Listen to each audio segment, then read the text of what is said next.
Hello students, आज हम class 12th का एनालिसिस ऑफ फाइनेंशियल स्टेटमेंट का एक टॉपिक डिस्कस करने जा रहे हैं, जिसका टॉपिक बोर्ड में हेड सब हेड आता है।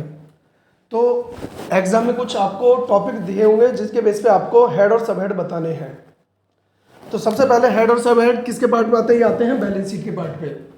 हमारी बैलेंस शीट जो दो पार्ट में डिवाइड होती है, उसमें से एक पार्ट होता है इक्विटी एंड लायबिलिटी और दूसरा पार्ट होता है हमारा असेट्स। और जो इक्विटी एंड लायबिलिटी जो सबसे पहला पार्ट होता है, उसके अंदर हमें टोटल 4 मेजर हेड हमें देखने पड़ेंगे। सबसे पहले हेड का नाम है शेयर होल्डर्स फंड। दूसरा आता है share application money pending allotment. तीसरा आता है नॉन करंट लायबिलिटी और चौथा होता है हमारा करंट लायबिलिटी, जिसके अंदर सबसे पहले शेयर होल्डर फंड के अंदर हमें 3 सब हेड देखने को मिलेंगे।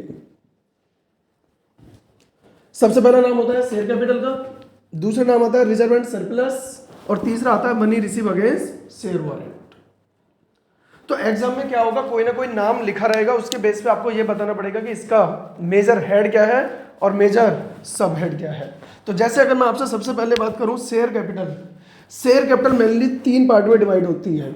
सबसे पहला जो नाम आता है वो आता है हमारा ऑथराइज्ड शेयर कैपिटल। दूसरा नाम आता है हमारा इश्यूड शेयर कैपिटल और तीसरा नाम जो आता है वो आता है सब्सक्राइब शेयर कैपिटल। तो एग्जाम में क्या होगा, इनमें से कोई नाम मेंशन होगा और उस नाम के बेस पे आपको उसका मेजर हेड और सब हेड आपको बताना पड़ेगा। दूसरा अगर मैं बात करूं, जो दूसरा हमारा सब हेड है उसके अंदर उस टॉपिक का नाम है रिजर्व एंड सरप्लस। तो रिजर्व एंड सरप्लस का मतलब यहाँ पे कोई ना कोई आपको इसका एग्जांपल मेंशन होगा। जैसे अगर मैं बात करूं कोई भी जनरल रिजर्व या कोई भी वर्कमैन कंपनसेशन रिजर्व या तीसरा इन्वेस्टमेंट फ्लक्चुएशन रिजर्व। तो यहाँ पे बहुत सारे आपको रिजर्व दे रखे होंगे। उन रिजर्व के बेस पे आपको ये बताना पड़ेगा कि इसका मेजर हेड क्या है और इसका मेजर सब हेड क्या है।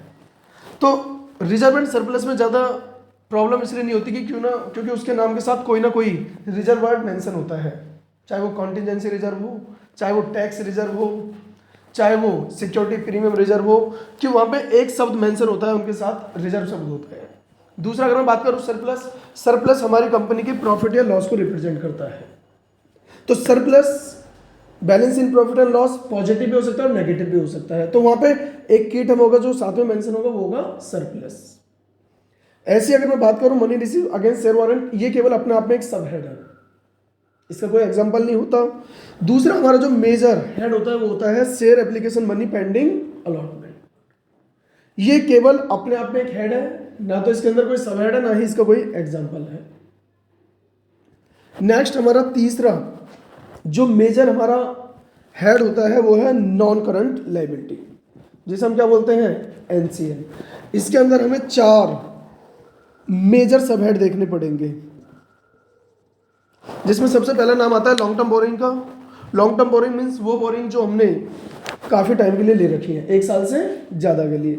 जैसे अगर मैं बात करूं इसके example, debentures, bonds, public deposit, या फिर मैं बात करूं कोई भी लॉन्ग टर्म लोन। ये सब क्या होगा, ये सब जो इधर मैं रेड पेन से लिख रहा हूँ, ये सब वहाँ पे कोई ना कोई नाम मेंशन होगा और हमें उसके मेजर हेड और सब हेड बताने पड़ेंगे। तो अगर मैं बात करूँ लॉन्ग टर्म बोरिंग की, तो लॉन्ग टर्म बोरिंग में क्या क्या नाम आने वाले हैं, debentures, bond, public deposit, long term loan. दूसरा अगर मैं बात करूँ डेफर्ड टैक्स लायबिलिटी, ये केवल अपने आप में एक सब हेड है, इसके अंदर कोई भी इसका एग्जाम्पल नहीं है। तीसरा आता है अदर लॉन्ग टर्म लायबिलिटीज। तो अदर लॉन्ग टर्म लायबिलिटीज में आते हैं, जैसे अगर मैं बात करूँ आपको ट्रेड पेबल। ये ट्रेड पेबल वो होता है जिसकी पेमेंट आपको 12 महीने के बाद करनी है, आफ्टर 12 मंथ। या फिर मैं बात करूं जैसे premium payable on redemption of debentures, या फिर आप कह सकते हो प्रेफरेंस शेयर्स, कि अगर कोई भी इन फ्यूचर हमें भविष्य में कोई भी लायबिलिटी पे करनी है और उसके साथ लिखा हुआ है प्रीमियम मीन्स होता है एक्स्ट्रा अमाउंट, तो हम इसे किसके पार्ट के अंदर दिखाएंगे, अदर लॉन्ग टर्म लायबिलिटीज के अंदर। नेक्स्ट आता है मेरा लॉन्ग टर्म प्रोविजन। कोई भी ऐसा प्रोविजन जो 1 साल से बाद के लिए हम बनाते हैं, जैसे कभी कभी क्या होता है, provision for warranty, provision for warranty, तो या कोई भी रिटायरमेंट बेनिफिट्स। अगर हम कोई भी ऐसा प्रोविजन बनाते हैं जिसका यूज फ्यूचर में होने वाला है, तो हम उसे किसके अंदर दिखाएंगे, लॉन्ग टर्म प्रोविजन के अंदर। लास्ट आता है फिर हमारा जो भी हमारी करंट लायबिलिटी है, ये हमारा एक मेजर हेड होता है जिसके अंदर फिर दोबारा से हमें 4 मेजर सब हेड देखने को मिलेंगे। सबसे पहला इसमें आता है short term borrowing. Short term borrowing वो बोरिंग्स होती है जिसकी पेमेंट हमें विद इन 1 ईयर करनी पड़ेगी।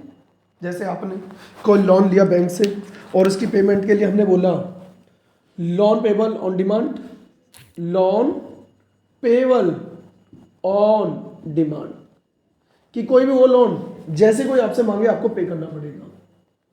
दूसरा अगर मैं बात करूं, आप इसे शॉर्ट टर्म लोन भी बोल सकते हो, इसके अंदर शॉर्ट टर्म लोन आप बोल सकते हो, या आप बोल सकते हो बैंक ओवरड्राफ्ट, या आप बोल सकते हो कैश क्रेडिट। मतलब कोई भी ऐसी लायबिलिटी जिसकी पेमेंट आपको विद इन 1 ईयर पे करनी है। दूसरा हमारा टर्म आता है ट्रेड पेबल। ट्रेड पेबल तो हम ऑलरेडी पहले से जानते हैं कि ट्रेड पेबल के अंदर 2 शब्द आते हैं, एक आता है क्रेडिटर और एक आता है बिल्स पेबल। ये दोनों नाम लिखे होंगे और आपसे पूछा जाएगा कि बताइए हमारा हेड क्या है और सब हेड क्या है। तो ट्रेड पेबल और क्रेडिटर का जो आपका सब हेड होता है वो ट्रेड पेबल होता है। ट्रेड पेबल किसके अंदर आता है, करंट लायबिलिटी। दूसरा अगर मैं बात करूं आपसे other current liability, other current liability के अंदर वो लायबिलिटी जाती है जो शॉर्ट टर्म बोरिंग और ट्रेड पेबल के अंदर नहीं आती। जैसे कोई भी हम पे कॉल्स इन एडवांस की बात करी जाए तो, कि कोई ऐसा शेयर होल्डर था जिसने अपना अमाउंट हमें शेयर का एडवांस में पे कर दिया, या कोई भी current maturity of long term debt था, उसका पेमेंट का टाइम आ गया, या फिर उस पर कोई भी इंटरेस्ट एक्रू हो चुका था और उसकी ड्यू डेट भी आ चुकी है पेमेंट की।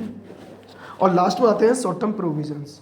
और शॉर्ट टर्म प्रोविजंस के अंदर वो प्रोविजंस आते हैं जिसकी पेमेंट हमें विद इन 1 ईयर करनी है, या हमें जो लग रहा है जो यूज होने वाले हैं with in 1 year, with in 1 year. कोई भी ऐसा प्रोविजन, जैसे कोई भी किसी भी खर्चे के लिए हम प्रोविजन बना लेते हैं, एक्सपेंस प्रोविजन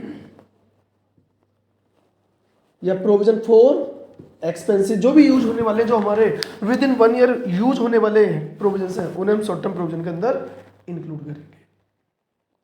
दूसरा जो सेकंड पार्ट होता है बैलेंस शीट का, वो होता है हमारा असेट्स। नेक्स्ट क्लास के अंदर हम असेट्स को डिस्कस करेंगे। Thank you.